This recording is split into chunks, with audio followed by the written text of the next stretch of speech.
Os voy a presentar a la gente que está acompañándonos hoy y a los que agradezco sobre todo a la empresa, a las Tour. Está Alfonso Santiago, está Ainhoa González, que ha colaborado estrechamente con nosotros para organizar hoy esta jornada. Ella es de Europa Creativa Media en Euskadi, y Carolina Fenol, que es de Europa Creativa y está en Cultura, perdona.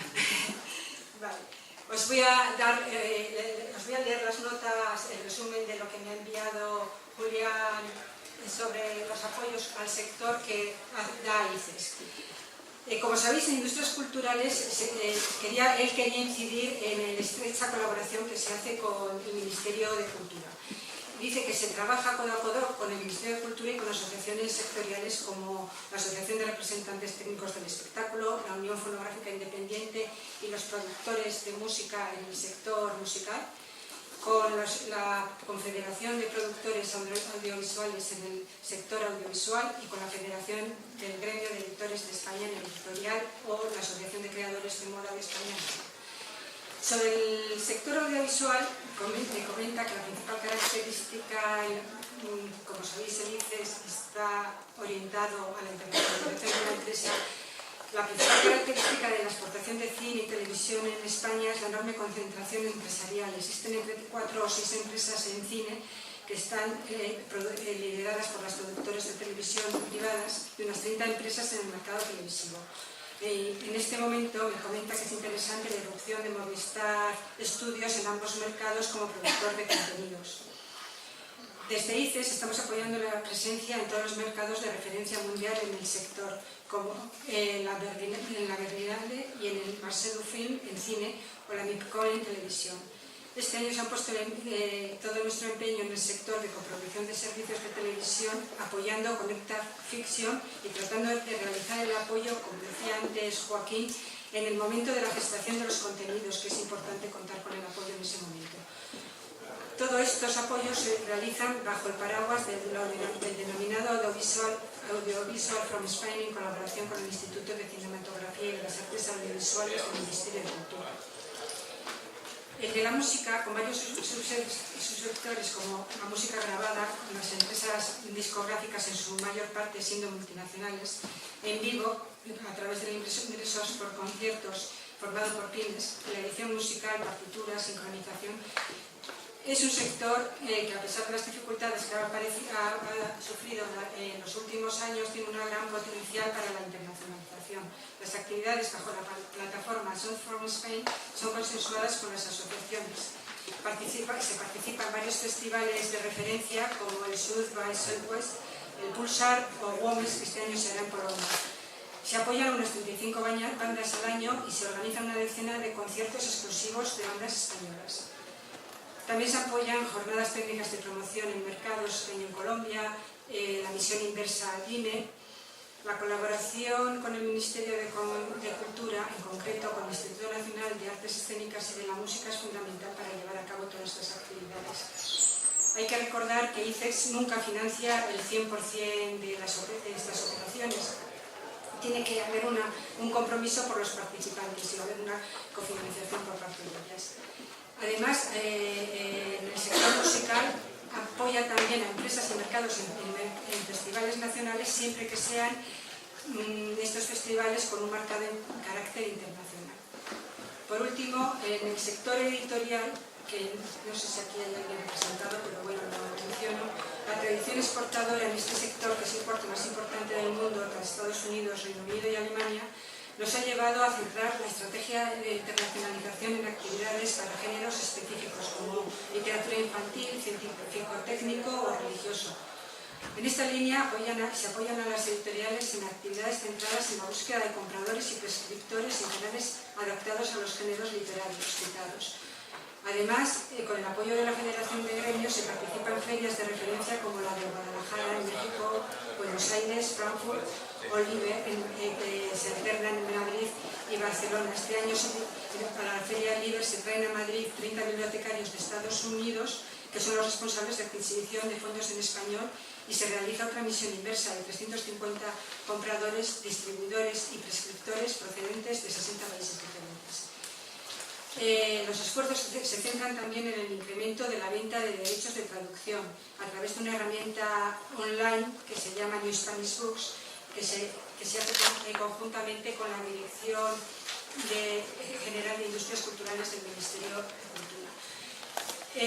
Se participa en encuentros de ventas de derechos en Alemania y en Rusia, y en el Plan de Libro Español en Estados Unidos a través de America Reads Stories, en donde se participa en alguna feria y en jornadas técnicas de libro infantil en Miami. No voy a alargarme más, simplemente deciros que ICES está convencido de la importancia de estas industrias, de la imagen que se saca del país, y está dispuesto a vuestro apoyo. Deciros que estamos en San Sebastián, en el País Vasco también estamos en Bilbao, y en Navarra, en Pamplona, existe una dirección territorial, y luego hay 37 repartidas por todo el estado, y aparte podéis contar con las oficinas comerciales en 97 países. Ahora voy a empezar ya con la mesa redonda tras contaros lo que hace ICES, que me ha comunicado mi compañero. Bueno, lo primero de todo quería, como antes ha comentado María Azcona, el proyecto del Fondo Europa Creativa tiene un periodo del año 2013 al 2020. 14-20, perdón, ahora estamos en la mitad de esta etapa. ¿Qué oportunidades de financiación ofrece en este momento vuestra Europa Creativa para las empresas de este sector? Bueno, yo hablo por la parte que me compete de cultura, que como decíamos, María está fundamentalmente cultura y media, y además solo un inciso para decir que nosotros desde la oficina ofrecemos información y asesoría gratuita a todo lo que lo necesita, y a distintos niveles, desde esa primera llamada a la que no sabes de qué va el programa y qué opciones puedes tener, hasta cuando ya tienes un borrador de proyecto y vemos el posible encaje, o incluso ya sabemos que la propuesta puede presentarse a la convocatoria, pero pues a lo mejor necesitáis asesoría ya más a nivel de desarrollo, tenéis dudas con los formularios y tal. Eso es lo que nosotros ofrecemos y es gratuitamente. Atendemos desde la oficina por teléfono, por mail, y luego viajamos y hacemos las tournées allí donde nos llaman. Es muy raro que digamos que no vamos, porque además somos unos cuantos en el equipo técnico, y que estamos para eso, ¿no? Para ayudaros y quitaros un poco el miedo o las dudas que podéis tener. Entonces, en cultura, a diferencia de media, que tiene todo un elenco de actividades o de líneas financiables más largas, es verdad que cultura tiene 4, y para mí era más fácil contarlas porque se han reducido a 2, precisamente porque estamos ya en el ecuador de su programa, y hay algunas que ya no se van a volver a convocar, aunque hay formas de subirse al carro y seguir beneficiándose, y que luego os contaré si alguno os interesa. Entonces, las que tenemos, que en todo caso la más importante se mantiene, que es la línea de proyectos de cooperación europea, y de hecho ya estoy viendo algunos posibles proyectos que pueden tener cabida quizás aquí, ¿no? Esta línea, que es la que tiene mayor presupuesto y la que financia una mayor tipología de actividades, se trata de presentar un proyecto con un partenariado fundamentalmente europeo.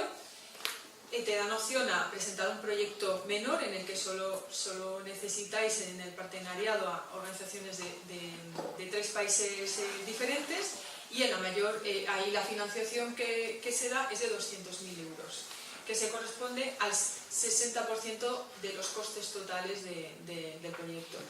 Si uno tiene un proyecto más ambicioso, se puede optar a la financiación que da 2 millones de euros, que se corresponde con el 50% de ese total, y para el que hace falta un consorcio con organizaciones de 6 países diferentes.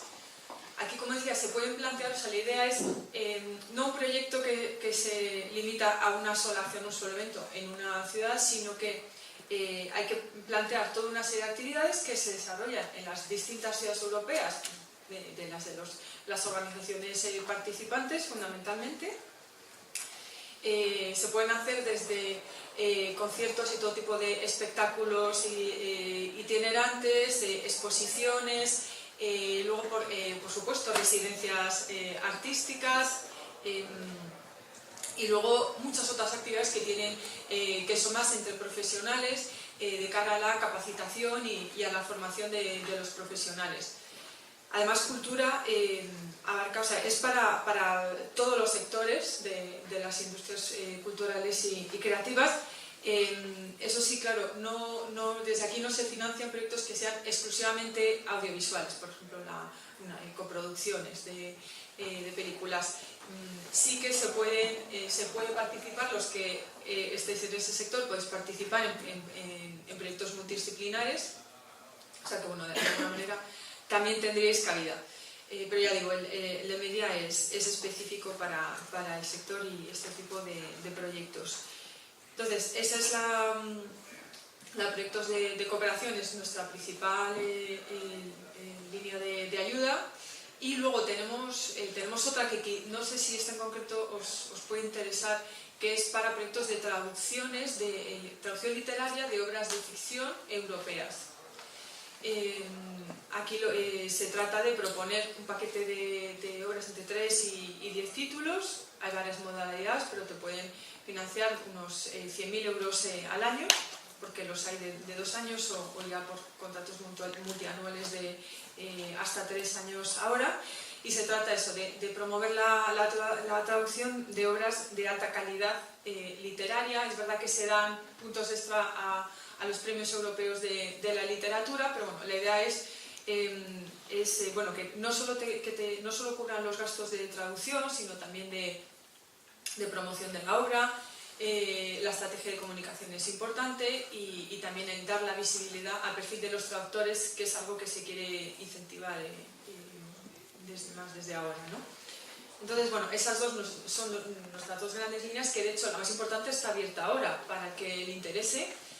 La de cooperación europea tiene 2 plazos, porque este año tenemos una convocatoria extraordinaria específicamente para proyectos relacionados con el Año Europeo del Patrimonio Cultural. Esa tiene un deadline del 22 de noviembre y en cambio las otras dos, las de menor y mayor escala, tienen un deadline del 18 de enero. O sea que esas están ahí, y las de traducción literaria se abrirán pues, en el primer cuatrimestre del año que viene.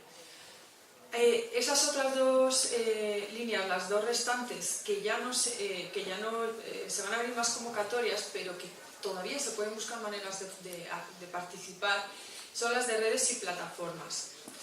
Las de redes están pensadas para trabajos entre profesionales más de hacia adentro, ¿no?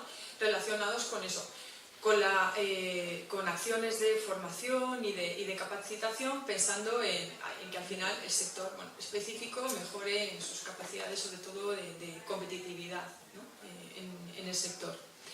Y en cambio la de plataformas es un poco al revés, es para diseñar para el público, o sea, una serie de programación artística del ámbito que sea, musical, teatral, de diseño, creando una programación itinerante genuinamente europea, compuesta pues, por distintas organizaciones que hacen un poco de cantera de artistas, y además hay un enfoque importante ahí en promover a los artistas emergentes. Entonces, ¿qué ocurre? Que es importante saber que estas plataformas, aunque la última convocatoria ya se cerró, lo interesante es que se les alienta a que cada año incorporen a nuevas organizaciones, de manera que ellos también pueden estar interesados en, si es vuestro caso, porque sois o bien una agencia representante de artistas o cualquier escuela o espacio cultural que promueve artistas, pues que sepáis, si especialmente si esa plataforma no cubre este país, que podría ser interesante para vosotros contactar con ellos. Y de alguna manera lo mismo para las redes, ¿no? Porque se han seleccionado redes y plataformas, pues la mayoría de ellas para sectores específicos y prácticamente están cubiertos todos los sectores de las ICCs. Así que bueno, esas son nuestras oportunidades. Entonces ahora voy a pasar con Ainhoa que nos cuente cuáles son sus cometidos y cómo podrán. Egunon, eta eskerrik asko ICEXek antolatu duen jardunaldi honetara etorri zareten guztioi. Buenos días y gracias por participar en esta jornada que ha organizado el ICEX y a que me gustaría agradecer por invitarme. Bueno, yo lo que quería hablaros más es de la parte más desconocida de Media, porque creo que todos conocéis las convocatorias de financiación que hay para los diferentes profesionales del sector y, como sabéis, uno de los principales objetivos del programa es la internacionalización de las empresas europeas. Para ello, Media ofrece muchísimos talleres que están dirigidos a los diferentes profesionales del sector, en el que podéis encontrar actividades desde el desarrollo hasta la promoción, marketing, distribución, exhibición, etcétera, de los proyectos. Esta lista la podéis encontrar completa en cualquier página web de las oficinas Media de Europa. Y me gustaría añadir que, además de la formación que vais a adquirir en estos talleres de formación, es una gran oportunidad para conocer profesionales de otros países de Europa con los que podéis colaborar en los proyectos que presentéis en esos talleres o en un futuro. Desde nuestra oficina creemos que es imprescindible la formación de profesionales y por ello organizamos a lo largo del año varios talleres que son gratuitos para todos aquellos que quieran participar y para ello organizamos un taller de desarrollo de proyectos, otro de escritura de guiones y otro de coproducción internacional que lo organizamos en colaboración con el Industry Club del Cinemaldi. Todas estas formaciones están pensadas para que los profesionales puedan presentar un proyecto mejor armado a la convocatoria de desarrollo de Media, porque los proyectos que se presentan tienen que tener una vocación internacional. En nuestras jornadas tratamos de identificar el potencial internacional de los proyectos, encontrar vías de acceso a inversores e informaros de todas las posibilidades financieras que hay en Media y que hay en otros programas europeos para que podáis crear una estrategia de proyecto. Además de la formación, Media apoya una serie de mercados y festivales que están dirigidos a los profesionales del sector y en los que podéis generar un importante networking. Por ejemplo, podemos nombrar al Industry Club, que recibe apoyo del programa Media desde 1998 y por el que me imagino que os habréis pasado estos días y en el que tenemos un stand pues los 9 días del festival. En él informamos sobre las diferentes posibilidades de financiación del programa y también organizamos varias actividades en colaboración con nuestros compañeros de otras oficinas del programa Media en Europa para que pues, podáis establecer contactos con profesionales de otros países. Me gustaría decir que he hecho más hincapié en la convocatoria de desarrollo, pero que sepáis que Media tiene alrededor de 14 convocatorias todos los años y que van desde el desarrollo de proyecto hasta la distribución, exhibición, mercados, plataformas de video on demand y varias más, ¿no? No voy a extenderme en hablar de cada una de ellas porque podríamos pasarnos aquí toda la mañana, pero que sepáis que podéis acercaros a mi oficina, bueno, o a la oficina que tengáis más cerca. Mis compañeros están también en Barcelona, en Madrid y en Andalucía, y que o al final de la jornada también me podéis hacer todas las consultas que queráis.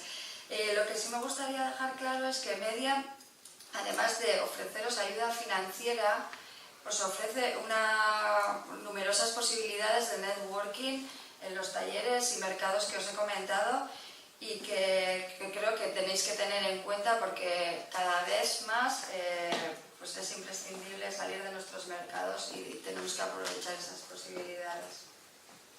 Vale, gracias, Ainhoa. Nada, y ahora que quería preguntarle a Alfonso Santiago de la empresa Nastur, a ver cómo han sido los orígenes de su empresa, cómo ha ido evolucionando y si ha utilizado alguno de los instrumentos de los que estamos hablando hoy en día para apoyarse en sus actividades.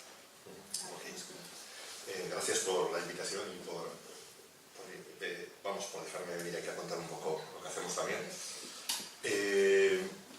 Bueno, sería muy largo, pero nosotros como Nastur llevamos ya, yo llevo más tiempo, muchos años en esto, llevo prácticamente toda mi vida, tengo ahora 46, y como Nastur llevamos unos, creo que en este momento, 16 años. En 16 años hemos hecho muchísimas cosas, principalmente nuestra faceta va más relacionada con la música en directo, ¿no? Dentro de la música, diríamos que hay dos ámbitos, ¿no? La música grabada y la música en directo, y nosotros principalmente hemos desarrollado nuestra actividad en la música en directo con muchos matices. Os puedo contar un poco, a ver si no me extiendo mucho, un poco de lo que hacemos porque es una barbaridad, ¿no?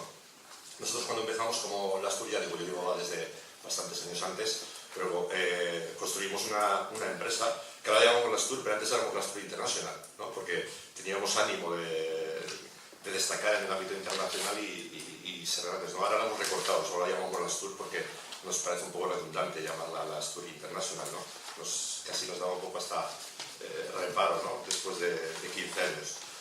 Entonces, bueno, nosotros empezamos haciendo pequeñas producciones en directo, luego cosas más grandes, ¿no? Al final, cuando empiezas en esto de la música, en España no ha habido forma, vamos a decir, de formarse o de estudiar o de adentrarse en nuestra profesión, ¿no? Todo era un poco por pasión, por cercanía, por vínculos, y al final acabas desembocando tu pasión en una profesión, ¿no? Ahora, por suerte, la verdad que hay muchísimos módulos, muchísimas materias, incluso en universidades relacionadas con la música llevado al lado industrial, ¿no? a la parte de la industria, y es una maravilla, ¿no? Yo a veces participo de ponente en muchas de estas cosas y siento una envidia muy profunda, ¿no? De que en mis tiempos no hubiese eso y lo haya tenido que aprender todo de una forma bastante en la marcha, de forma autodidacta, ¿no? Al principio empiezas haciendo conciertos pequeños de 100 personas, tratando de desarrollar ventas para no asumir riesgos y cobrar una comisión. Vas haciendo conciertos más grandes de 1000 personas, luego los acabas haciendo de 3000, y al final un día pues te ves haciendo festivales de 50 60 mil personas, ¿no? Pero es un desarrollo muy largo, muy, vamos a decir, tortuoso. Yo creo que he hecho ya unos 57 festivales, pues eso, de los de tamaño grande, ¿no? A lo largo de todos estos años, en Madrid, en Barcelona, en Chile, últimamente principalmente en Euskadi, y luego os contaré un poco por qué. Y hemos hecho muchas más cosas, ¿no? Nos hemos centrado en esa parte de la faceta en directo. En otra parte de nuestra carrera nos centramos mucho en el management de artistas, que es una faceta poco desarrollada también en España, ¿no? Y ahí llevábamos a artistas como Fitipaldis, como Extremoduro, Calamaro, Loquillo, muchos artistas muy grandes, ¿no? Hacíamos giras internacionales, tratábamos también de ir a otros mercados, ¿no? Y ahí tuvimos bastante experiencia en el ámbito internacional, ¿no? Un poco en lo que significa tratar de, con productos nacionales, desarrollarte fuera, ¿no?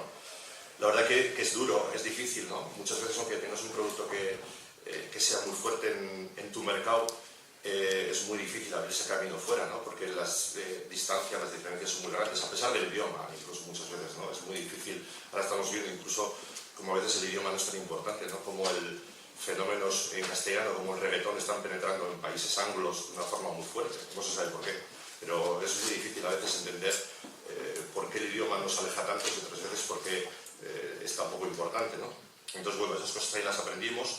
Aprendimos que a veces ibas con artistas que aquí metían fácilmente en un concierto 40.000 personas y tenías que ir a tocar a Argentina a una sala de 300 personas, perdiendo muchísimo dinero, claro, porque encima teníamos producciones muy costosas, muy caras y muy avanzadas en España, que el artista no renunciaba a hacerlo por menos en mercados externos. Entonces en muchas de las giras que hacíamos, la verdad, perdíamos muchísimo dinero, ¿no? La consideramos inversión, pero luego al final del tiempo también aprendías que esas inversiones muchas veces se acaban quedando muertas, ¿no? Porque las facetas artísticas a veces hay que desarrollarlas y son complejas, porque el producto que tienes igual tampoco no tiene la ambición que tienes tú como empresa.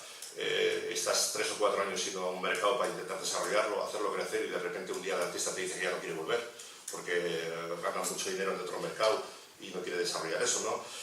Entonces, bueno, hicimos muchísimas, vamos a decir, giras fuera y mucho trabajo fuera, pero al cabo del camino la música en directo ha ido evolucionando muchísimo en España, ¿no? En los últimos años ha crecido una barbaridad, yo creo que por diferentes razones, ¿no? Una de las razones es porque la música grabada tuvo una crisis enormemente profunda. La música grabada generaba muchísimo dinero, era una industria muy fuerte hasta principios de los 2000. Esa industria era la que lideraba toda la economía, la que movía todo, la que incluso soportaba tours internacionales financiando esas pérdidas para desarrollar mercados. Y cuando esa industria se hunde, que ha perdido prácticamente, creo que en los 12-13 años perdió el 90% del mercado, que es una salvajada, que en cualquier otra industria, por ejemplo, eso sería un crack, ¿no? Pero eso hace ver un poco la verdadera capacidad que tenía de generar dinero la industria de la música grabada a finales de los 90, ¿no? Lo que ganaban realmente, el dinero que generaba, que con una pérdida del 90% del mercado todavía subsiste. Y hoy, principalmente yo creo que ahí, entrando en todo eso, el gran problema que tuvo la música grabada es que negó una realidad, ¿no? Y lo digo porque creo que esto es muy importante, porque yo creo que ha sido la primera gran industria en darse la gran torta, la gran debacle de la era digital, fue la industria de la música, y yo ahora veo otras industrias que están peleándose contra la era digital, contra las plataformas digitales, contra la era digital. Y yo creo que la música grabada perdió un tiempo maravilloso en no entender que esa era una realidad necesaria, que había que adaptarse a ella. Lo que hizo fue tratar de ir contra ella. Lo que hizo la música fue empezar a demandar a Napster, a Spotify, a Ganaware, a todas las empresas que surgieron que generaban nuevas oportunidades de negocio. Lo vio como algo, y eso lo que hizo fue que la brecha fue enormemente más grande, el golpe fue mucho más duro, y ahora, yo creo que los últimos datos son ahora de principios del 2017, ya dicen que la industria de la música digital genera ya más dinero que la vamos a decir, la de los formatos, ¿no? La industria de la música digital, incluso hay estudios de Pricewaterhouse y Ernst & Young que dicen que en cuestión de muy pocos años se va a multiplicar por 5, ¿no? Y es gracias a entender las verdaderas posibilidades que ofrecía, ¿no? la era digital.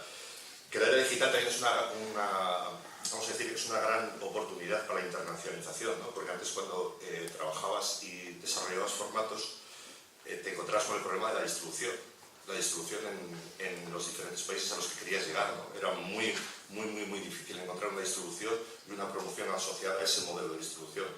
En estos momentos la era digital lo que te hace es que prácticamente cualquiera puede sacar música y difundirla en el ámbito internacional de forma muy rápida. Eso es una grandísima ventaja, pero están empezando a verse los grandes problemas que tienen, ¿no? Los grandes problemas es que es todo muy efímero, es muy difícil destacar y es muy difícil mantenerte. O sea, es decir, existen muchos productos que salen cada día y que llegan al mercado global. Entonces, hay discos que salen y al de un mes parece que salieron hace 4 años. Hay grandes retos, yo creo, que superan en esta parte, ¿no? Esto yendo un poco hacia lo que decía de la música grabada, ¿no? Como está. La industria del directo creció, yo creo que se educó bastante y aprendió mucho por toda esta pérdida y toda esta caída del que tiraba del carro, que era la música grabada, las grandes multinacionales. Emergieron muchas independientes, emergieron muchas empresas como la mía, que veníamos haciendo cosas y avanzando y tratando de desarrollarnos, y veíamos oportunidades porque vamos a decir que había manejado toda la dictadura en torno a la forma de llevar la música, se estaba descomponiendo y no entendía cómo hacerlo, ¿no? Entonces ahí surgieron oportunidades. Esas oportunidades han hecho que en los últimos 10 años principalmente la industria de la música en directo ha crecido una barbaridad en España. Ahora yo creo que es prácticamente todas las semanas sale algún artículo en prensa nacional hablando de los festivales. Ya últimamente están empezando a hablar de sensacionalismo, cosas amarillas, eso es señal inequívoca de que hay éxito, cuando te empiezan ya a hablar de banalidades en la prensa, porque tampoco yo creo que lo están tratando con rigor y con seriedad. Ahora dicen que en España hay más de 800, pero bueno, hay festivales de diferentes categorías, ¿no? y muy diferentes, y es lo que yo creo que viene ahora con la especialización y la diferenciación. Cuando empezaron a funcionar la industria de la música en directo tan fuerte en España, nosotros dimos un giro, y dimos un giro bastante fuerte vamos a decir, en nuestras ansias de internacionalizarnos a través de la salida exterior. O sea, veíamos oportunidades de hacer muy fuertes nuestros productos en un mercado creciente para generar la atracción de los mercados exteriores, ¿no? Y eso es un poco, vamos a decir, la ventaja que está viviendo ahora la música en directo en España, es que están llegando muchísimos operadores internacionales interesados en lo que ha pasado en los últimos 10 años en España, en una industria que se ha desarrollado seguramente en una situación compleja. Antes oí hablar de crisis, ¿no? Porque nos hemos desarrollado en los últimos 10 años con una crisis de caballo, o sea, con un IVA del 21%, con unas tasas de SCAE del 10%, que prácticamente tenemos un 31% de impuestos directos, y aún así hemos hecho productos muy, muy grandes, ¿no? Entonces esto está generando una grandísima atracción exterior, más allá de porque hemos desarrollado modelos económicos y productos muy diferenciales. Yo creo también porque España tiene bastantes ventajas respecto a la música en directo, ¿no? Tiene unas ventajas asociadas al clima, tiene unas ventajas asociadas al modo de vida. La mayor parte de las grandes referencias de música en directo en Europa se hacen en países en que normalmente tienes que ir con botas de goma porque llueve y hay barro. Entonces aquí en España la gente pues va en bañador, en bikini o cómodamente, ¿no? En Europa la mayor parte de los festivales, quitando a Europa del Este, que Europa del Este sí que es uno de los grandes, vamos a decir, competencias del momento, la mayor parte de los festivales en Europa acaban a las 12 de la noche. A las 12 de la noche ya se baja la persiana y te tienes que ir a casa, o ese modelo europeo, ¿no? Y aquí es al contrario, nosotros normalmente tratamos de programar a la cabeza de cartel a las 11:30 de la noche, ¿no? Y después de la cabeza de cartel siempre quedan 4 o 5 horas mínimo de programa, ¿no? Entonces, bueno, sí que estamos viendo una oportunidad de internalización a la inversa, ¿no? Estamos viendo la oportunidad de la atracción que hemos generado hacia los mercados exteriores, que no será muy compleja, porque cuando en la música grabada, que yo también he hecho, tratas de adaptarse a los mercados, que principalmente es el anglo el que domina, y tratas de productos muy cercanos a ellos en inglés, lo que te encuentras es que eres muy poco competitivo, porque ellos tienen una industria increíble, muy fuerte, y nosotros podemos tener una banda adaptada al modelo anglo, pero es que ellos tienen 7.000, entonces es muy difícil destacar en su modelo. Y cuando hemos ido, lo que decía, con modelos más cercanos al idioma, principalmente a Latinoamérica y a Norteamérica en los últimos tiempos, que creo que hay grandes oportunidades, nos hemos encontrado con eso, con que es muy diferente la forma de entender la cultura vamos a decir, de España y de esos países, porque parece que tratamos en el idioma y ya digo, muchas veces parece que vas aquí con un artista que es increíble y allí no lo entienden, ¿no? De hecho, por ejemplo, hay países, yo creo, como Argentina, que es enormemente más complicado, o sea, tienen una forma de entender la música, que allí me lo explicaron una vez, no sé si lo conocéis, pero a mí me sorprendió, ¿no? En Argentina hay la música en directo es increíblemente propia, argentina, ¿no? Hay un desarrollo muy fuerte de artistas, mucho más fuerte que en España y en todos los países, y tiene que ver con la guerra de las Malvinas, o sea, porque lo que hicieron durante el periodo de confrontación con Inglaterra es prohibían las radios en inglés, prohibían difundir música en inglés, entonces solo se oía música de artistas argentinos, principalmente. Entonces desarrollaron una potencia de los artistas argentinos inusitada, enormemente fuerte, ¿no? Simplemente por el bloqueo. Pero eso se podría llevar a oportunidad, ¿no? Que es una cosa que estamos trabajando en un proyecto incluso con Europa Creativa desde BIME, que yo también hago BIME, que es una feria que empezamos a hacer para desarrollar todas estas inquietudes, y presentamos un proyecto entre diferentes ferias europeas de habla no inglesa, para tratar de difundir contenidos de habla no inglesa, ¿no? Tratar de, no vamos a decir, ir contra los anglos, es decir, simplemente para tratar de sacar nuestras virtudes, tratar de sacar nuestros productos y que los artistas que cantan en flamenco, en portugués, en polaco o en castellano puedan trascender de esa gran industria anglo que es una máquina imparable, ¿no? Entonces, bueno, no sé qué más os puedo contar, yo creo que me podría extender muchísimo más, hacemos muchísimas más cosas más allá de todo esto, pero ya digo, también quizá tenemos una suerte, y es que estamos en un país, creo, bastante interesante, y estamos en un momento en que existen muchas oportunidades, ¿no? En torno al desarrollo de la música, a todo lo que tiene que ver. Nosotros trabajamos muchísimas cosas vinculadas a marcas comerciales, ¿no? Ahora, por ejemplo, hemos sacado un proyecto para el desarrollo de BBVA en el ámbito de la música, ¿no? Más avanzado, con Volkswagen. Llevamos recintos de conciertos. España es un país muy atrasado vamos a decir, en infraestructuras adaptadas a la música en directo. Es Es decir, aquí en este país, siempre que se hace un palacio de deportes o se hace algo, todo el mundo dice, es multifuncional, dices, en el papel.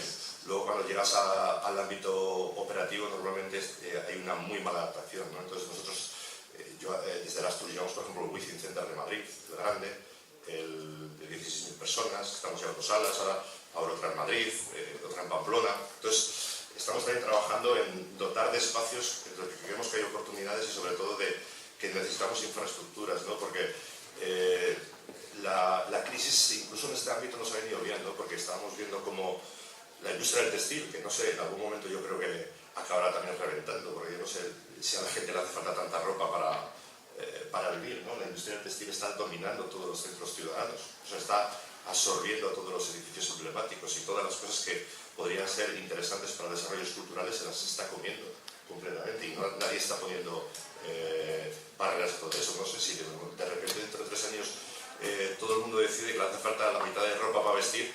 Yo creo que los centros de las ciudades van a ver un cataclismo salvaje, ¿no? Y yo creo que nadie lo está viendo y que es uno de los grandes problemas, ¿no? En cierto momento nosotros todo eso nos restaba oportunidades de abrir espacios, ¿no? Para seguir desarrollando la música en directo. Y la crisis, por suerte, aunque me da la sensación de que otra vez vuelven a llegar los japoneses con un libro y vuelven a traer todos a atacar, pues nos generó oportunidades. De hecho, uno de los sitios que estamos para abrir en Madrid es un teatro de 1000 personas que renunció una compañía de textil a él y nosotros pudimos entrar en él, pero no somos competitivos. Nosotros desde la cultura no podemos realizar las inversiones que ellos hacen a nivel marketing en espacios para tratar de hacer cosas sostenibles, ¿no? Entonces yo creo que ahí también habría que trabajar para que nuestros productos y los que vienen del exterior tengan circuito y podamos salir mucho más fuertes hacia el exterior. Y no voy a extender más. Sí, preguntas que me podría... Estábamos hablando de los apoyos que podrían daros, has hablado de BIME, ¿qué tipo de qué requisitos les pide a las empresas para ofrecer estos apoyos? ¿Y hay incompatibilidades con otros organismos o que den ayudas también? Bueno, por la parte de su programa Cultura, los requisitos para solicitar las ayudas son bastante básicos, es decir, tú tienes que ser una entidad del sector de las industrias culturales, da igual que seas público o privado, con o sin ánimo de lucro. En este caso todos son admisibles. Eso sí, tienes que estar legalmente constituido, entonces aquí no se dan ayudas a personas individuales o a autónomos ni marcas comerciales. Y es lo fundamental. Bueno, y luego también que la organización que lidera, la que solicita la ayuda, no meto el consorcio, que tenga una trayectoria mínima de 2 años en el sector. Eso es como requisitos muy específicos. Luego, por supuesto, cuando tú presentas una solicitud para un proyecto, te tienen que valorar la solvencia técnica y financiera, pero ahí ya no con requisitos específicos, sino que eres tú, al revés, el que tienes que justificar cómo vas a ser capaz, en la medida del proyecto, de la subvención que tú estás pidiendo, pues de llevarla a cabo, igual que te piden, por ejemplo, los currícula de las personas que vas a poner a disposición del proyecto, y a nivel financiero, si la ayuda, y esto yo creo que pasa con todos los programas europeos de concurrencia competitiva, cuando tú pides una subvención para un proyecto de una cuantía superior a 60.000 euros, ahí sí que te piden que rellenes un formulario que es la ficha de capacidad financiera, que es lo que les va a ayudar a valorar en base a la aportación que tú vas a hacer, la de tus socios, la de cómo vas a cofinanciarlo con ayudas de terceros que tienes o todavía no tienes garantizadas, en base también a la duración del proyecto y tal, pues eso lo valoran siempre en cada caso la posible solvencia.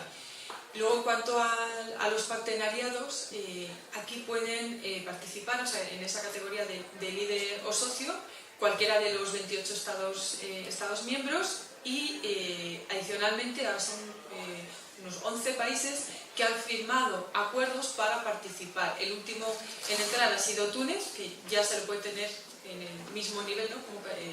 como socio, pero hay muchos otros. Hay Albania, Serbia, Montenegro, por supuesto Noruega, Islandia. y a ese nivel. Luego también puedes contar con la colaboración de organizaciones de lo que llaman terceros países, pero ya están en otra categoría, o sea, ya no pueden recibir directamente parte de la subvención, digamos que están en otro nivel de colaboración, ¿no? Y bueno, luego simplemente para que os suene, los que nunca habéis pedido unas ayudas de estas, que bueno, también vale para media, que a nivel práctico pues tienes que registrar a tu organización y obtener un número PIC. Es una operación bastante sencilla y hay muchos tutoriales allí para ayudarte a hacerlo, y lo que te posibilita es que puedas descargar el formulario electrónico. Así que bueno, esos son básicamente... Y lo de las incompatibilidades. Ah, sí, las incompatibilidades. Con otras ayudas, no, y de hecho más bien lo contrario, porque como decía, como son ayudas subsidiarias, estas no cubren el 100%, hay muy pocas ayudas europeas que lo cubren. Yo creo que aparte de Horizonte 2020 ahora mismo no se me ocurre ninguna otra, ¿no? Entonces, precisamente como tú vas a tener que cofinanciar el proyecto, porque tú tienes que presentar un presupuesto por el total de la cuantía, no solo por la subvención que piensas esperar recibir, ¿no? Entonces, en ese sentido, precisamente te preguntan, vale, pues dentro de esta, por ejemplo, si hablamos un proyecto a menor escala, dentro de ese 40% que entre todo el consorcio tiene que poner, ¿de dónde viene esa cofinanciación? Y entonces cada uno o cada socio tiene que distinguir entre lo que llaman autofinanciación, el dinero del que uno ya puede disponer, que tiene en su tesorería, y otras contribuciones de terceros. Y ahí entrarían otras subvenciones que tú esperas, estás pendiente de recibir y bueno, indicando más o menos con qué precisión crees que vas a contar con ellas, y eso lo valoran porque precisamente eso, ¿no? Entienden que tienes que contar con una cofinanciación. Y luego, si te refieres también respecto al sistema de avales, ¿no? De Europa Creativa, ahí, bueno, es un caso un poco especial porque, digamos que por definición el sistema de avales no excluye las subvenciones a proyectos, pues por ejemplo los de cooperación, ¿no? Los más habituales. Por definición no está excluido, lo que pasa es que no tiene buen encaje, y esto nos lo han comentado pues también representantes de la Comisión Europea, lo hemos hablado en otras ocasiones con Mónica, ¿verdad? Y lo que ocurre es que claro, los proyectos de cooperación europea, que además no lo he comentado antes, tienen que ser proyectos sin ánimo de lucro, es decir, pueden generar ingresos, pero no beneficios al final. El balance entre gastos e ingresos tiene que ser cero, ¿no? Con lo cual esto es un elemento negativo de cara a la obtención de una financiación, ¿no? Pero directamente por parte de un banco, ya no de la sociedad que otorga los avales. Claro, lo que sí se han utilizado, y lo hemos visto pues, o con otras ayudas del Ministerio, conocemos organizaciones que lo que han hecho es solicitar estos avales a CREA o a otras sociedades regionales, como anticipo de caja fija, que creo que también un poco lo ha comentado Mónica, ¿no? En este sentido sí que puede ser compatible, pero no como no pedir ese préstamo para cofinanciar esa parte de tu proyecto de cooperación, porque choca esa naturaleza, ¿no? del proyecto sin ánimo de lucro frente a algo que el banco va a esperarte. Lo primero que te va a preguntar no es cómo piensas retornarlo, ¿no? Le quería preguntar también si ellos colaboran con otras instituciones, o aquí en el País Vasco, con el Gobierno Vasco, las diputaciones, si tienen algún programa con ellos o cómo funcionan, porque como los desconozco totalmente, no sé cómo funcionan al estar aquí y llamarse precisamente Media Euskadi, ¿cómo es su colaboración? A ver, bueno, nuestra oficina forma parte de la red de oficinas del programa Media. En el caso de Euskadi es parte del Gobierno vasco, pero a través de Cine Euskadi, que es una plataforma para el sector audiovisual vasco.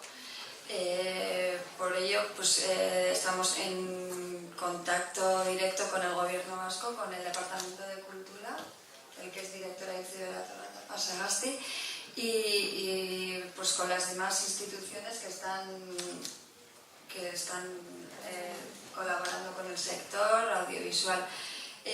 Además, también estamos en una estrecha colaboración con la delegación del Gobierno vasco en Bruselas y, pues eso, como os he comentado, con todas las instituciones que son parte del sector audiovisual.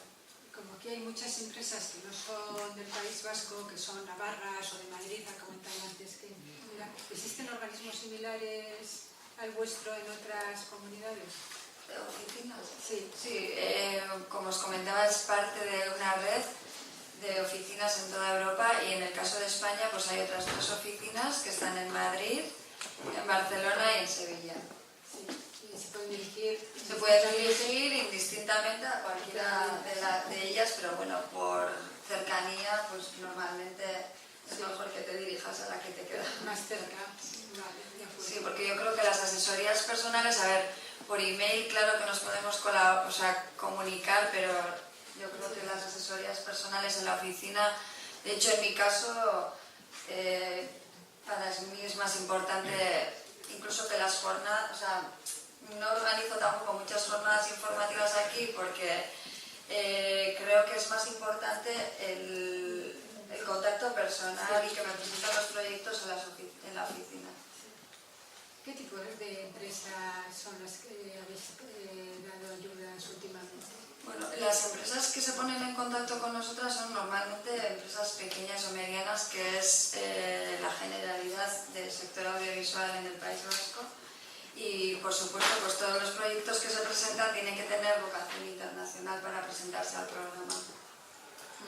¿Los vuestros también qué tipo de empresas son? Sí, bueno, en nuestro caso, como es un programa abierto a empresas y de todo tipo de tamaños, ¿no? Y también asociaciones y públicas o privadas, la verdad es que tenemos, en cuanto a los resultados, tenemos un elenco muy amplio. Sí que muchas veces cuando vienen a vernos y no conocen bien el programa o han oído así ciertos rumores, muchas pequeñas empresas o asociaciones tienen pues, la sensación o el miedo de que este programa, por esa vocación de internacionalización y de proyectos de alta calidad artística y tal, que están más dirigidos a las grandes instituciones culturales del país, ¿no?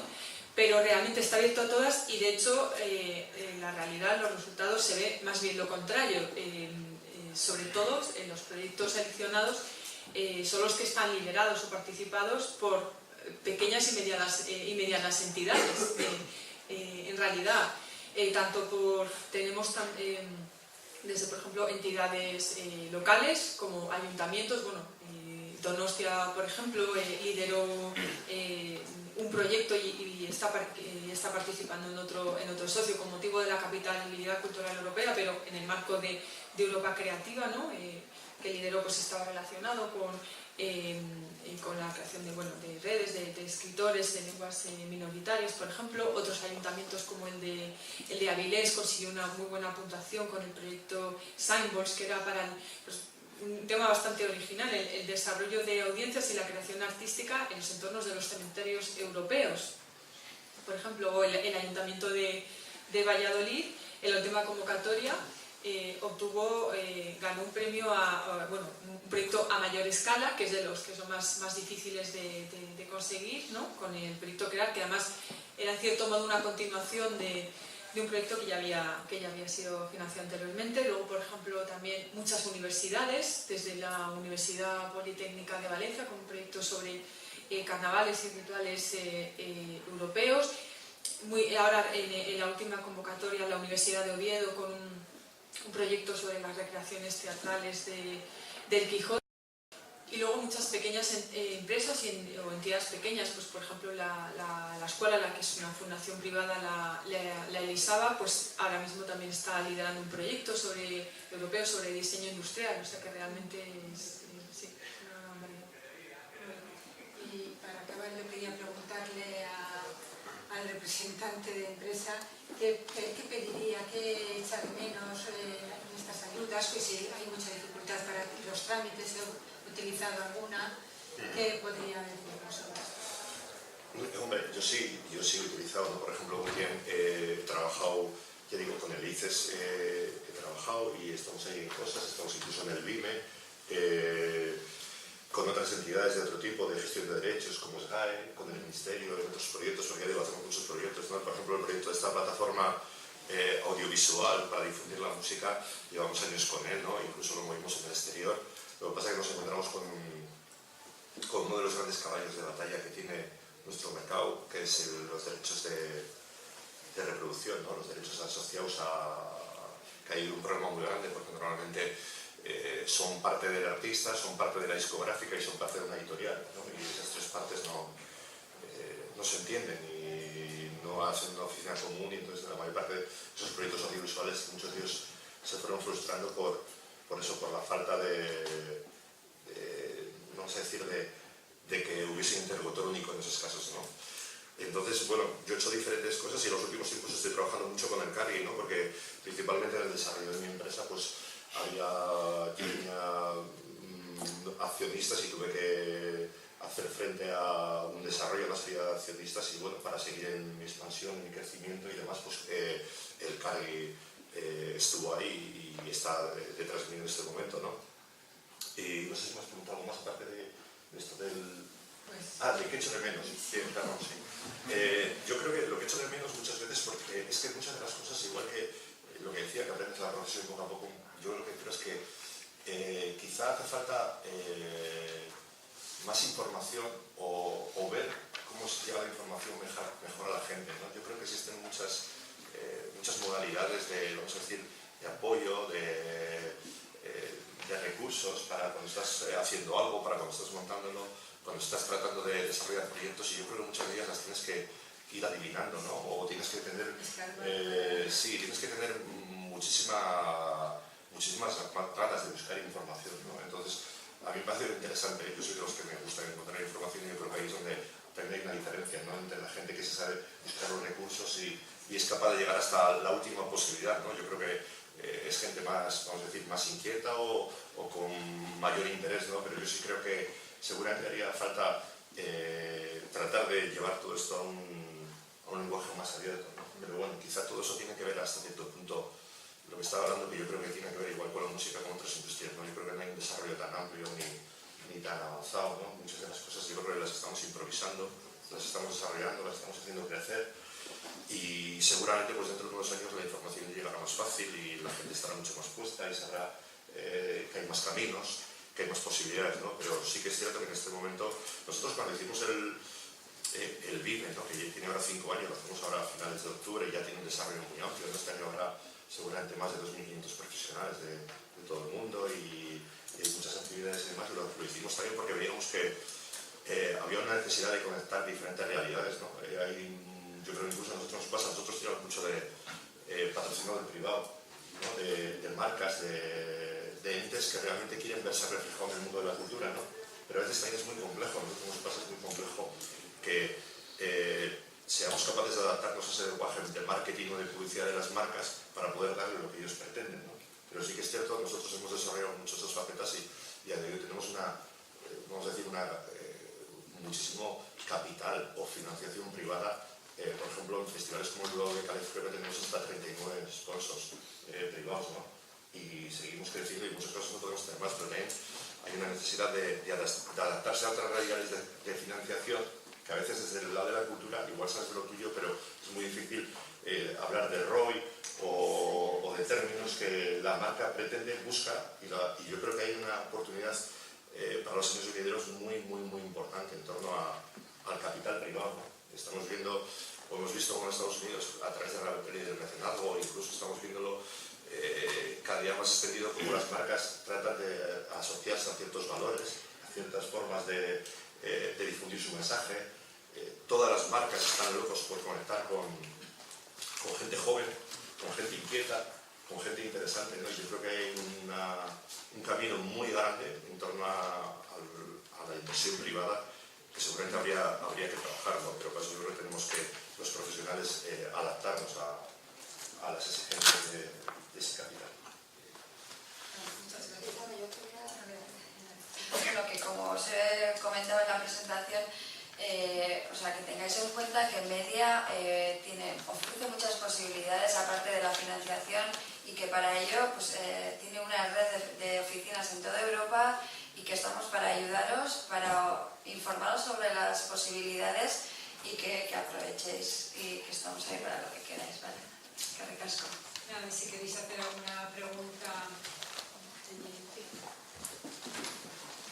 Hola, si me oís, se oye, ¿no? Yo vengo de la Asociación Itagia, soy Conchita Gil y quería hacer dos preguntas. Si los proyectos de cooperación europea son compatibles con financiación como la que hemos hablado, gracias, patrocinio privado o mecenazgo, y después si nos puedes explicar qué tipo de proyectos entran en ese primer plazo de patrimonio. ¿Qué diferencia habría con otros proyectos que entrarían en el segundo plazo? Bueno, que de todas maneras sabes que como luego vamos a tener la reunión bilateral, podemos ampliar más. En cuanto al patrocinio, sí, por supuesto, como decía, dentro de la documentación que tienes que presentar te van a preguntar cómo vas a cofinanciar tu parte, de manera que sí, eso se acepta, por supuesto, y se tiene en cuenta. Lo único, hay que tener cuidado con lo que se considera gastos en especie, porque se entiende que tú cofinancias tanto con tu personal, con tu staff, porque puedes demostrar que estás pagando unos honorarios, y luego también, bueno, con la aportación económica que hagas. Pero quiero decir, lo que no se admite como parte de cofinanciación del proyecto es aquellas aportaciones que a vosotros no supongan un coste. Pues, por ejemplo, si desde una embajada os regalan unos billetes de avión o un centro cultural os cede gratuitamente un espacio para realizar una actividad, vosotros no le podéis imputar una cuantía económica y decir, bueno, pues esto me cuenta como cofinanciación, ¿no? O sea, cuenta todas las aportaciones que podéis recibir en vuestra de terceros, siempre y cuando podéis justificar que ha habido una transacción económica para obtenerla, ¿no? Y en cuanto a la convocatoria de patrimonio cultural, sí que, como esa es totalmente excepcional, porque está asociada al año europeo de 2018, realmente están buscando proyectos muy específicos, y de hecho, si no encajan en esta categoría, se pueden presentar a las otras, o sea que realmente se está abierto. Lo que ocurre es que aquí los proyectos en general son más cortos y tienen que empezar antes. La duración máxima que pueden tener es de 2 años, pero se espera que empiecen muy pronto, precisamente para que puedan ir acompañando con esos eventos y actividades a las celebraciones del año europeo, con lo cual te dicen que tienes que empezar entre enero y septiembre, pero no es muy recomendable empezar después del verano, porque al final ellos están buscando esos proyectos que acompañen al año, que tengan, que tú puedas garantizar que se les va a dar muchísima visibilidad. Eso hay que planteárselo también, claro. Y en cambio, los otros proyectos de patrimonio cultural empiezan, pues, tienen para empezar entre inicios del verano y finales de año, más como en la segunda mitad del año. O sea que eso es algo que te va a condicionar un poco también. Luego, tienen como dos grandes objetivos. Uno que tiene más que ver con la puesta en valor del patrimonio, pero sobre todo a través de la creación artística contemporánea, es decir, creando nuevas obras y nuevos productos inspirados en ese patrimonio. Y luego el otro que tiene que ver con reforzar esa idea de patrimonio común y valores comunes, de esa identidad que compartimos todos, pero no quieren proyectos que se limiten a hacer exposiciones o congresos o eventos simplemente de concienciación de la riqueza e importancia del valor de nuestro patrimonio, ¿no? Digamos que van un poco más allá y buscan a lo mejor las alianzas con otros sectores culturales que ayuden a buscar nuevas fórmulas, pues nuevas fórmulas de conectar con el público, de desarrollar económicamente también el sector, o de utilizar nuevas tecnologías. Entonces va más, ya digo que va más por ahí, no simplemente el hacer a lo mejor exposiciones itinerantes o congresos sobre elementos específicos del patrimonio, sino más creando sinergias con con otros sectores que, bueno, que favorezcan el diálogo y que ayuden a encontrar nuevas soluciones para esa puesta en valor del patrimonio. Pero bueno, si alguien tiene algún proyecto que piense que puede ir en esa línea, lo podemos ver tranquilamente ahora o desde la oficina.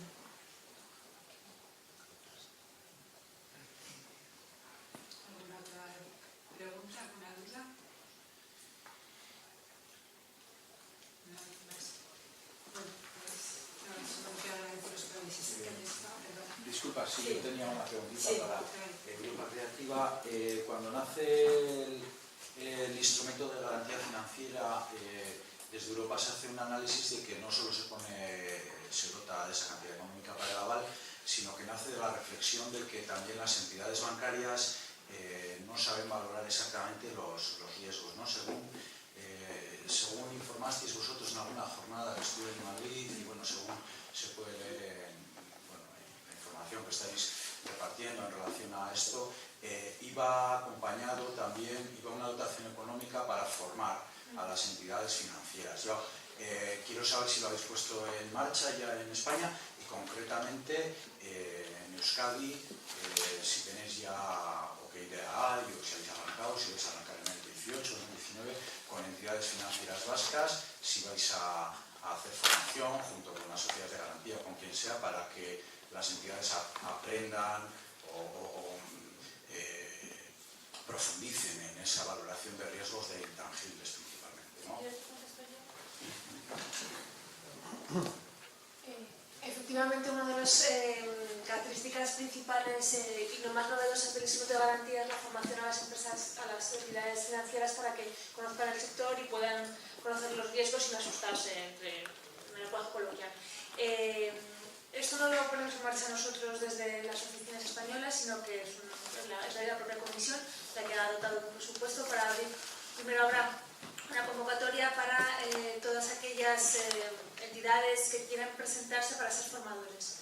Entonces, esta convocatoria estaba prevista que salga algún preaviso durante el verano, debe estar a punto de salir, ¿vale? Entonces, todas aquellas entidades que se quieran presentar como formadores entran en la convocatoria, son seleccionadas, ellos pueden presentar, o sea, pueden ser los formadores de las entidades bancarias. Yo no sé en el caso del País Vasco específicamente, pero yo digo que es una convocatoria que aún no está, que debe estar a punto de salir, porque vamos, esto no es una cosa inminente porque es parte del instrumento de garantía.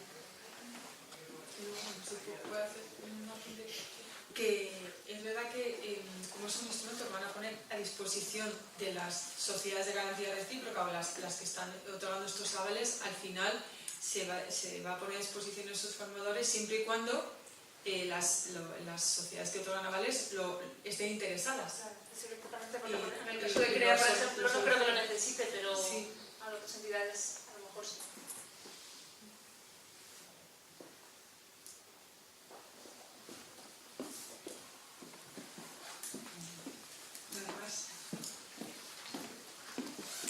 Bueno, pues nada, recordaros que por favor os entreguéis al salir las encuestas de valoración y espero que os haya resultado interesante. Muchas gracias por estar aquí y agradezco de nuevo a todas las instituciones